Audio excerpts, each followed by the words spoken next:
Welcome to the 8th night of the 1,000 Nights and One Night.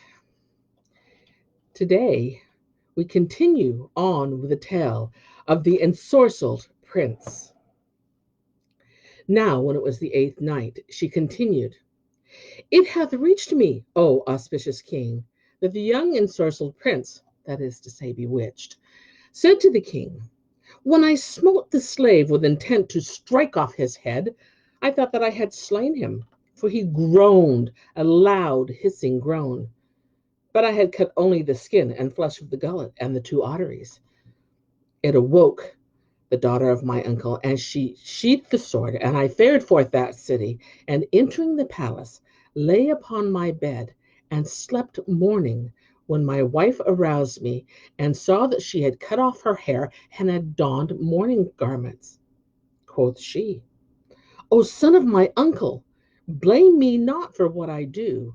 It hath just reached me that my mother is dead, and my father hath been killed in holy war, and my brothers, one lost his life by a snake sting, and the other by falling down some precipice.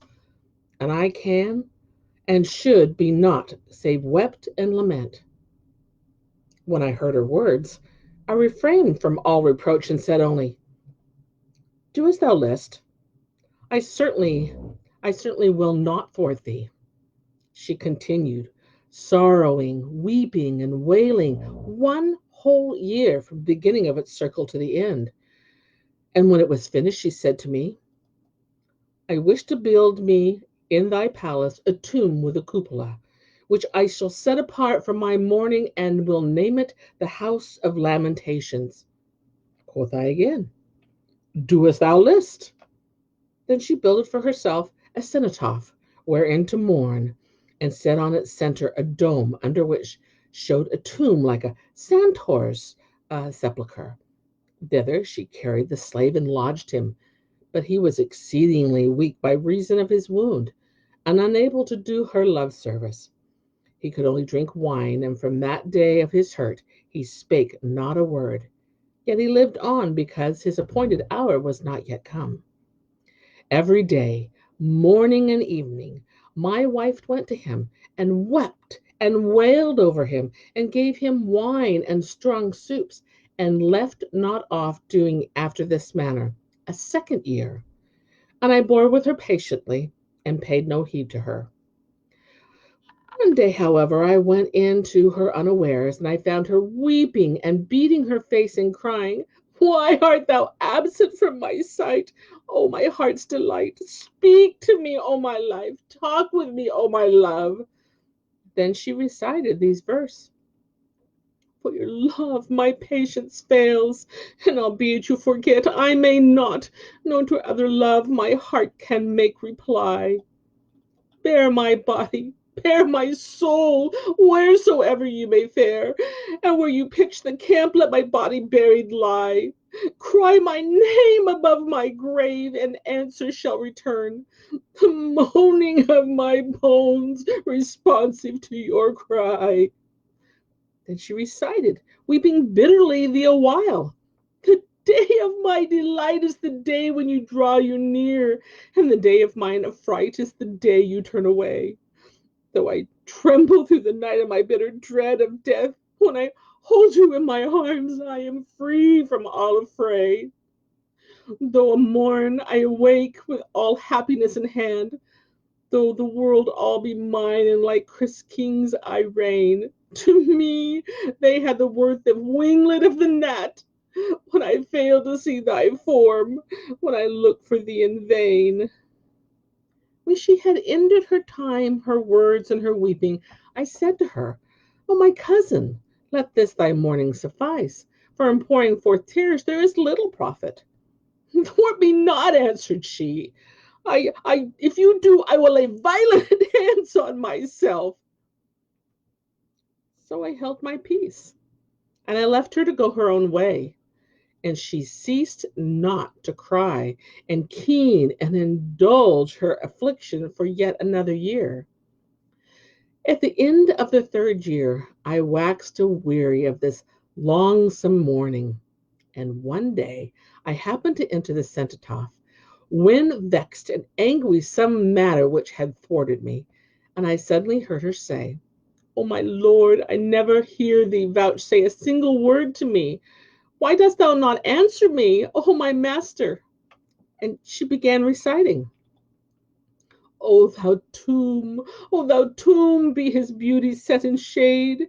Hast thou darkened that countenance all sheeny as the noon? O thou tomb, I neither earth nor yet heaven art to be. Then how cometh it thee are conjured my sun and moon? When I heard such verses as these, rage was heaped upon my rage, and I cried out, Well away! How long is this sorrow to last? And I began repeating, O thou tomb, be his horror set in blight. Hast thou darkened his countenance that sickeneth the soul? O thou tomb, I neither cesspool nor pipkins art to me. Then how cometh in thee our conjured soul and cold? When she heard my words, she sprang to her feet, crying, Fie upon thee, thou cur! All this is thy doings. Thou hast wounded my heart's darling, and thereby worked my sore woe, and thou hast wasted his youth, so that these years he hath laid abed more dead than alive.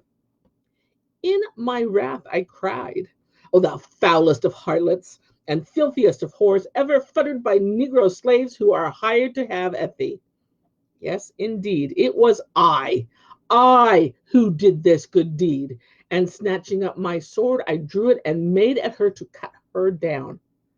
But she laughed, my words and mine intent to scorn, crying, To heel, hound thou art! Alas, for the past which shall no more come to pass, nor shall any one avail the dead to raise. Allah hath indeed now given into my hand him who did to me this thing, a deed that hath burned my heart with fire, which died not, and a flame which might not be quenched.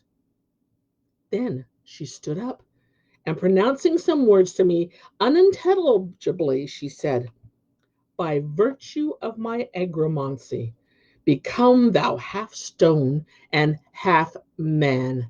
Whereupon I became what thou seest, unable to rise or to sit, or neither dead nor alive. Moreover, she ensorcelled the city with all its streets and garrets, and she turned by her gramarye the 4 islands into 4 mountains around the tarn wherewith thou questionest me. And the citizens were of 4 different faiths, Moslem, Nazarene, Jew, and Magian. She transformed by her enchantments all of them into fishes. The Moslems are the white, the Magians red, the Christians blue, and the Jews yellow. And every day she tortureth me, and scourgeth me with 100 stripes, each of which draws floods of blood, and cutteth the skin on my shoulders to strips. And lastly, she clothed my upper half with a haircloth, and then throweth over them robes. Hereupon the young man again shed tears, and began reciting, In patience, O my God, I endure my lot and fate. I will bear it at will of thee, whatsoever be my state. They oppress me, they torture me, they make my life a woe, yet happily heaven's happiness shall compensate my strait. Yea, straitened in my life by the bane and hate of foes, but Mustafa and Murtaza shall open me heaven's gates. After this, the Sultan turned towards the young prince and said, O youth, thou hast removed one grief only to add another grief. But now, O my friend, where is she? And where is the mausoleum wherein lieth the wounded slave? The slave, he lieth underneath the dome, quoth the young man, and she sitteth in the chamber fronting yonder door. And every day at sunrise she cometh forth, and first strippeth me, and then whippeth me with 100 strokes of a leathern scourge. And I weep and I shriek, but there is no power or motion in my lower limbs to keep her off of me. After ending her tormenting me, she visited the slave, bringing him wine and boiled meats. And tomorrow, at an early hour, she will be here. Quoth the king, By Allah, O youth, I will assuredly do thee a good deed, which the world shall not willingly let die, an act of daring do, which shall be chronicled long after I am dead and gone by.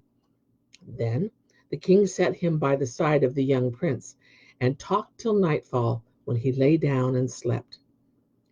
But as soon as the false dawn showed, he arose, and doffing his outer garments, bared his blade, and hastened to the place wherein lay the slave. There was ware of lighted candles and lamps, and the perfume of incense and unguents. And directed by these, he made for the slave, and struck him with one stroke, killing him on the spot. After which he lifted him on his back, and threw him into the well that was in the palace. Presently he returned, and donning the slave's gear, lay down at length within the mausoleum, with the drawn sword laid close to him and along his side. After an hour or so, the accursed witch came, and first going to her husband, she stripped off his clothes, and taking a whip, flogged him cruelly, while he cried out, Ah, enough for me, the case I am in. Take pity on me, bold cousin. But she replied, Didst thou not take pity on me, and spare the life of my true love, on whom I doted?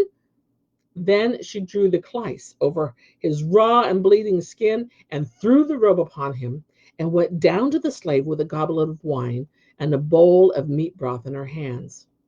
She entered unto the dome, weeping and wailing, Well away! O my lord, speak a word to me. O my master, I talk a while with me. And again began to recite these couplets. How long this harshness, this unlove shall bide? Suffice thee not, dear floods thou hast despised. Thou dost prolong our parting purposely, and it wouldst please my foe, thou satisfied. And then she wept again, saying, Oh, my lord, speak to me, talk with me. The king lowered his voice, and twisting his tongue, spoke after the fashion of the blackamoors, and said, Lack, there be no majesty, there be no might, save in Allah, the glorious, the great. Now, when she heard these words, she shouted for joy, and fell to the ground fainting. And when her senses returned to her, she asked, O my lord, can it be true that thou hast power of speech? And the king, making his voice small and faint, answered, O my cuss, dost thou deserve that I talk to thee and speak with thee? Why and wherefore? Rejoined she, and he replied, The why and wherefore? The why is that all livelong day thou tormentest thy hubby, and he keeps calling and eve heaven for aid until sleep is strange to me, even from evening till morning, and he prays and damns, cussing us too, me and thee, causing me disquiet and much bother. Were this not so, I should long ago have got my health, and it is this which prevents me answering thee. Quoth, said she, With thy leave, I will release him from what spell is on him. And quoth the king, Release him, and let's have us some rest. She cried, To hear is to obey. And going from the cenotaph to the palace, she took a metal bowl and filled it with water, and spake over it certain words, which made the contents bubble and boil as the cauldron seeth over the fire. With this she sprinkled her husband, saying, By virtue of the dread words I have spoken, if thou becomest thus by my spells, come forth out of that form into thine own former form. And lo, and behold, the young man shook and trembled, and he rose to his feet, and rejoicing at his deliverance, cried aloud, I testify that there is no God but the God who is the very true Mohammed and his apostles, whom Allah bless and keep. Then she said to him, Go forth and hither not return, for if thou do, I will surely slay thee. Screaming these words into his face. And so he went from between her hands and returned to the dome. And going down to the sepulchre, she said, O my Lord, come forth to me that I may look upon thee and thy goodliness. The king replied in faint, low words, What thing hast thou done? Thou hast rid me of the branch, but not of the root. She asked, O my darling, O my negerling, what is the root? And he answered, Fie on thee, O my cuss! The people of this city and of the 4 islands every night when it is half past lift their heads from the tank in which thou hast turned them to fishes and cries to heaven to call down its anger on me and thee. And this is the reason why my body's balked from health. Go at once and set them free, and then come to me and take my hand and raise me up, for a little strength is already coming back to me. When she heard the king's words, and she still supposed him to be the slave, she cried joyously, O my master, O my head, and O my eyes, be thy command Bismillah. So she sprang to her feet, and full of joy and gladness, ran down to the tarn, took a little water in the palm of her hand. And Shahrazad perceived the dawn of the day, and ceased to say her permitted say. And thus we end the 8th night. Until tomorrow, goodbye.